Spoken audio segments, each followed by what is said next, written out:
Muito bom dia, meus queridos, paz do Senhor. Friozinho chegou, né? Queridos, quero estar gravando aqui um pequeno vídeo, algumas informações importantes, algumas instruções. Quero direcionar essas instruções para líderes, para pastores, bispos, diáconos, obreiros. Vamos ler o texto, né? Daí eu vou introduzir o assunto aqui. 1 aos Coríntios, capítulo 16, versículo de número 15 e versículo de número 16, que vai dizer assim: E agora, irmãos, eu vos peço o seguinte: vocês bem sabem que a casa de Estéfanos são primícias da Alcaia, e que se consagraram ao serviço dos santos, que também vos sujeiteis a estes homens, como também a esta família, e todo aquele que é obreiro ou cooperador.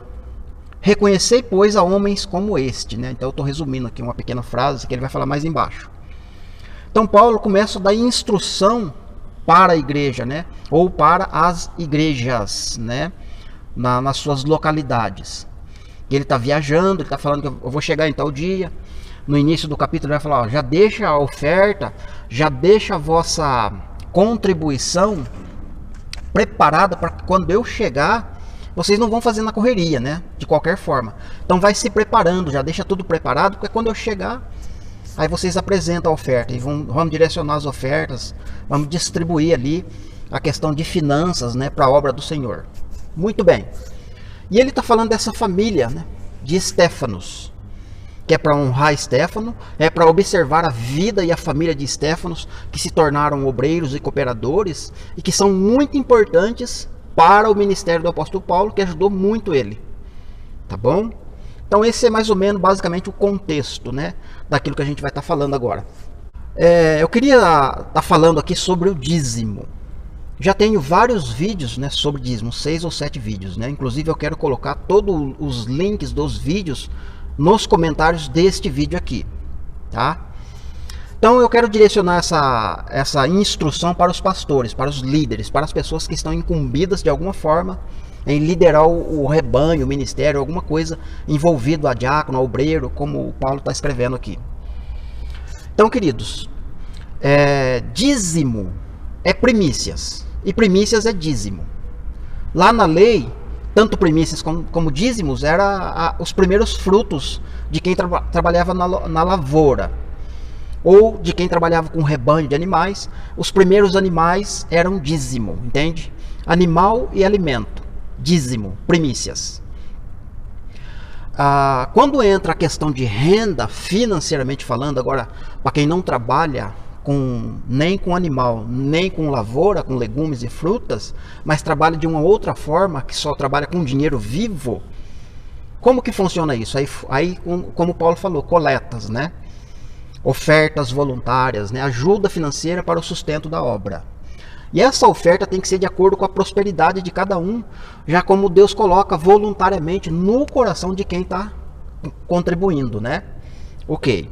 Agora o dízimo, literal, transformar ele em dinheiro, já é antibíblico, né? Aí já aponta para uma coisa impossível de se fazer. Você pegar algo que era alimento e animal e transformar em dinheiro.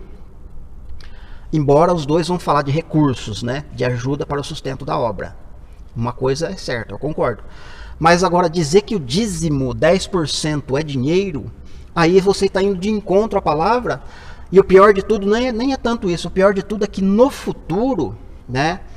Vai chegar um dia que todos nós vamos ter que se apresentar diante de Deus para apresentar o nosso dízimo, né? Porque o dízimo vai ser entregue, né? Vai ter um dia certo para entregar o dízimo, entende? Esse dízimo que a gente entrega hoje é ensaios, né? Para provar o nosso coração, entende? E o dízimo que a gente vai entregar vai ser pessoas, vai ser o fruto do nosso trabalho, entende? Assim como Cristo, né, lá em Isaías 53, ele vai ver o fruto do seu penoso trabalho na cruz, a sua obra redentora. Mas nós também temos um trabalho penoso a ser feito, e um dia a gente vai ter que trazer um resultado deste trabalho, que vai ser pessoas. E essas pessoas, né, o apóstolo Paulo está chamando de primícias. Lembra que a gente leu? Irmãos, eu quero que vocês, né, sejam obreiros, que vocês participem, que vocês nos ajudem, façam isso, façam aquilo outro, mas observem o exemplo da família de Estéfanos, que são primícias da Alcaia. A Alcaia é um distrito, é uma região. Ou seja, o evangelho atingiu primeiramente naquela região a família de Estéfanos. E Estéfanos se tornou 10%, se tornou dízimo, se tornou primícias da Alcaia, entende? Eu moro aqui em Mogi Guaçu, cidade literal, região geográfica dentro do Brasil, um lugar onde eu moro. Um lugar onde eu tenho um desejo no meu coração de um dia eu me apresentar diante de Deus com o meu dízimo. Eu vou ter que apresentar pessoas para Deus que eu consegui ganhar aqui em Mogi Guaçu, que vai ser chamado de dízimo, entende? Então isso é o que Paulo está falando. Lá na Alcaia, lá em Mogi Guaçu, Estéfanos é as primícias da Alcaia. Aí você deve estar pensando, bom, faz tempo que o evangelho está aqui em Mogi Guaçu. Verdade. Assim como em outros lugares, faz tempo que o evangelho chegou. Mas qual o evangelho que chegou lá naquele lugar, naquela geografia, né? Naquela região? Você sabe que a palavra de Deus, ela é linda, ela é profunda, ela é maravilhosa. E existem várias maneiras dela provar o nosso coração, entende? E a palavra, ela se renova a cada dia. Para quem estuda, para quem medita, sabe que eu estou falando que a cada dia tem uma porção nova dentro daquele mesmo assunto que a gente está estudando. Ela vai se renovando, ela vai se manifestando para a gente, né? Então não tem como a gente ficar estacionado, entende? Num só nível espiritual. Não, eu já conhecia, Jesus morreu pelos meus pecados, eu já sei disso, já sei daquilo outro, e aquele nível para mim está ótimo, está excelente. Entende? Você fica naquele patamar, naquele nível, e você não cresce, mas a palavra ela evolui. Entende? Assim como o mundo, a tecnologia, as coisas vão se evoluindo, a palavra muito mais, entende? O entendimento precisa ser transformado, né? Romanos 12, né? A gente tem que se esforçar para renovar nossa mente pelo entendimento da palavra. Renovação, entende? Atualização, melhor dizendo, né?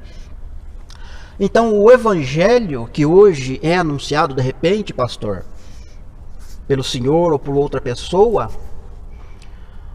pode não ser aquele evangelho genuíno que está escrito, que o próprio apóstolo Paulo escreveu, os apóstolos, João, lá nos evangelhos. Então existe um evangelho genuíno a ser anunciado, entende? Desde o início sempre existiu, né? Por que eu estou dizendo isso? Porque a palavra do Senhor ela é linda, ela é pura, já falei uma vez, vou falar de novo. Por quê? Porque o senhor que gosta de trabalhar a palavra santidade, comunhão, intimidade com Deus. Eu vou fazer uma pergunta para o senhor. Existe comunhão, santidade e obediência a Deus em cima de uma mentira? O senhor consegue analisar isso? Há a possibilidade de eu me relacionar com Deus em cima de uma mentira? Existem várias mentiras, entende? Existem vários ensinos errôneos, enganosos, né? O nosso coração é enganoso. Eu posso estar em cima de uma mentira, tentando passar uma verdade. Então o senhor pode estar em cima de uma mentira, tentando passar uma verdade. Então existe uma maneira da gente identificar isso. Como que é? Examinando as escrituras. Como, por exemplo, essa questão do dízimo. Na antiga aliança tinha que ser levado a Jerusalém, né? Mas quando Cristo vem, ele se torna o nosso sacrifício, o nosso cordeiro. Muitas coisas se cumprem nele. E agora a maneira de adorar, de dizimar, de fazer as coisas é espiritual. A oferta não tem como espiritualizar ela. Por quê? Porque o templo, ou onde está sendo feita a obra, necessita-se de recursos, entende? Tem água, tem luz, tem banheiro, tem esgoto, tem cadeira, tem som. Eu sei que tem um monte de coisa, eu sei que tem custos, né? Eu nunca fui contra ofertar referente à obra. Então, um conselho, na verdade, né, que eu dou para quem quer trabalhar em cima da verdade, entende? Sair de cima do patamar da mentira e entrar na verdade. Eu estou falando diretamente assim para causar um certo impacto, porque é a realidade, entende, pastor? Falar que dízimo é dinheiro é mentira, é distorcer a Bíblia. E vai chegar um dia que o senhor vai ter que dar conta disso, entende? Não, mas eu ganhei uma multidão, olha aqui, ó. Não, isso aí não é multidão. O senhor não ganhou nada. O senhor estava em cima de uma mentira. Então nós vamos ser açoitados. Quanto mais nós recebemos, mais de nós vai ser cobrado. Então haverá açoites. E a gente pode passar vergonha perto de outros, né? Lá no tribunal, entende? Vai ter um tribunal onde a gente vai ser julgado pelas nossas obras. Tudo aquilo que a gente falou, tudo aquilo que a gente fez, tudo aquilo que a gente ensinou, vai ser cobrado e Deus vai mostrar, ó, isso aqui é a realidade, isso aqui foi o que você ensinou. Entende? Então, para evitar esse constrangimento, essa vergonha, não era melhor já corrigir isso? Chega diante do templo, da congregação, fala: olha galera, é o seguinte, cheguei ao entendimento que dízimo não é dinheiro, não é errado, é muito maravilhoso, é lindo reconhecer o erro, entende? Reconhecer que está errado e voltar ali. Deus ama isso, entende? E quando a gente faz isso, a gente cresce muito diante de Deus. Ter humildade em reconhecer o erro. Chega para a congregação e diga: olha, a partir de hoje a gente não vai mais cobrar 10% de dízimo, mas a gente precisa manter a obra, os acontecimentos aqui, entende? A parte financeira precisa ser movimentada. Então a gente vamos fazer vaquinha. Quem ganha X pode dar um pouco mais por mês, dá um pouco mais, segundo o seu coração. Quem ganha menos vai dar um pouquinho menos, mas a gente precisa atingir um valor X para pagar o aluguel, para pagar esse, para pagar aquele outro. Entende? Existe maneira sim de conduzir a obra, entende? Não é o dízimo que vai parar a obra do Senhor, não é o dízimo que vai te sustentar, o que vai sustentar a sua obra, entende? E sim a fé naquilo que o Senhor está falando. Porque se o Senhor fala que tem fé, que tem isso, que tem aquilo outro, que faz acontecer pela fé, e agora precisa remover o dízimo, que é 10%, que é um valor até considerável, que entra no seu ministério, o Senhor recuar ele, entende? Deixar ele de lado, transformar ele em adoração espiritual, que é a realidade do dízimo. Transformar em pessoas e usar uma outra maneira para o senhor adquirir recursos para continuar com a obra, não tem problema nenhum. O senhor vai ter que exercer fé, né? É fé. Já que o senhor prega fé, então vamos executar segundo a nossa fé, entende? Mas eu não posso sentar ou me apoiar em cima de uma mentira, fazer a minha casa em cima da areia. Quando chegar o vendaval não vai ter jeito, entende? E o vendaval que Jesus fala lá nos evangelhos, que vai vir um vento forte, vai vir um rio, a enchente, na verdade é o dilúvio, é o reino de Deus que vai se manifestar, entende? Quando o reino de Deus se manifestar, muitas coisas que estão em cima da areia, vai cair tudo, vai ser derrubado, entende? Então a nossa casa precisa ser firmada na rocha. Qual que é a rocha? É a palavra, aquela que está escrita é aquela que precisa ser examinada. Então a gente precisa olhar para dentro da palavra, estudar a palavra e não dar ouvidos a homens. Porque esse ensino de dízimo, de repente, não começou com o Senhor. Mas muitas outras pessoas já ensinaram assim e vem vindo. Como se fosse algo de cultura, de pai para filho, entende? Mas alguém precisa assumir a responsabilidade e fazer o que é certo. Fazer o que é justo e aplicar isso como verdade, entende? Fazer justiça, entende? Essa é a palavra que a gente precisa fazer. Fazer justiça no que está sendo feito. Lembra de Martinho Lutero? Chegou um momento que ele viu, ó, tá tudo errado aí, ó. Salvação não pode vender não, né? É a mesma coisa, entende? Às vezes você cobra o dízimo ameaçando o membro, se você não der o dízimo, você é ladrão. E ladrão não entra no reino do céu. Você veja, consegue visualizar Martinho Lutero e a sua pregação? Só que está tendo um contraste, entende? Então quem não dá dízimo não é ladrão. Quem não dá o dízimo quer dizer que ele é infrutífero. Ele é uma pessoa estéril, né? Ele não está dando fruto. Então se o senhor está transformando o dízimo em dinheiro, quer dizer que o senhor é estéril, o senhor não está dando fruto. Porque o fruto que vem da palavra genuína são pessoas se convertendo ao evangelho genuíno. Quando isso acontece naturalmente, na ação do Espírito e não na força do braço, eu estou dando dízimo e o senhor está entregando dízimo, entende? De repente, aos seus olhos, é uma meia dúzia só de pessoas que vai estar na sua volta, porque o senhor assumiu um patamar da verdade. Agora, se o senhor subir no patamar da verdade, vai ficar só uma meia dúzia de pessoas em volta do senhor. Tem 120, 150 hoje. Se o senhor abrir a boca e falar, ó, dízimo não é dinheiro, com certeza vai ficar uma meia dúzia só junto com o senhor. Essa meia dúzia vai se tornar o dízimo, entende? Mas o senhor está com meia dúzia de pessoas, mas é verdade, o senhor está em cima da verdade. O senhor está falando para agradar a Deus, o senhor não está falando para agradar pessoas, entende? Não adianta o senhor agradar uma multidão, mas não agradar a Deus. Então, falar que dízimo é dinheiro, o senhor está agradando muitas pessoas. Entende? Muitas pessoas concordam, muitos pastores acima do Senhor batem palma, aplaudem o Senhor, porque vai entrar muito dinheiro. E muito desse dinheiro o Senhor sabe que não é usado na obra, infelizmente. Então precisamos voltar ao primeiro amor, ao evangelho genuíno, não é verdade? Para isso acontecer, precisa fazer o quê? Uma reforma no nosso coração, uma renovação na nossa mente e nos inclinar à palavra, aquela que está escrita e aquela que o Espírito Santo está nos conduzindo. E fazer isso é difícil, é doloroso. Requer renúncia, né? Renúncia de muitas coisas que te favorecem hoje, o senhor não vai ter amanhã. Caso o senhor opte em andar em cima da verdade. Tá bom, pastor? Esse é o vídeo que eu estou gravando, direcionado mesmo para pastores, certo? Principalmente para pastores aqui de Mogi Guaçu. Talvez nenhum ouça, talvez, eu não sei. É o Espírito Santo que sabe quem é que vai ouvir. O Espírito Santo é que vai conduzir esse vídeo. É o Espírito Santo que vai conduzir para quem precisa ouvir. E quem ouvir vai tomar a sua decisão, entende? Porque daí a responsabilidade vai ficar em cima do ouvinte e não de quem falou. Embora já faz muito tempo que eu estou falando isso, né? Mas hoje eu senti no coração de trazer essa mensagem desta forma, direcionada mesmo para líderes, para pastores, olhando o juízo futuro que vai vir sobre mim e sobre o Senhor.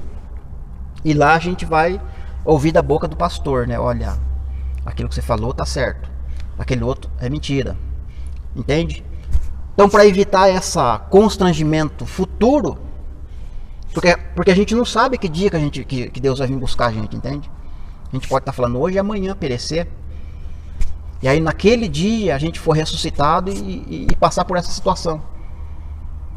Então, enquanto há tempo, a gente pode corrigir. E o que a gente pode corrigir, que cabe a nós, Deus não vai fazer a nossa parte, entende? Nós precisamos tomar a posição, nós precisamos chamar a responsabilidade para nós. Nós que estamos lendo, nós que estamos examinando, estudando e de uma certa forma ensinando, precisamos o máximo ficar em cima daquilo que é original, daquilo que é puro, daquilo que é santo, daquilo que saiu da boca de Deus, não da boca dos homens. Principalmente homens que estão com o coração voltado a vender livros, a vender seminários, a vender produtos, né? Vender música, vender ensinos, entende? Então isso é muito perigoso. Então é melhor dar ouvido à voz do Espírito Santo, que ela é mansa, suave, ela fala no coração de maneira simples, ela não vai falar de maneira estrondosa, mas ela vai te conduzir. É uma intuição, né? Segue essa intuição que Deus vai te abençoar grandemente. Amém, pastor? Que Deus te abençoe em nome de Jesus.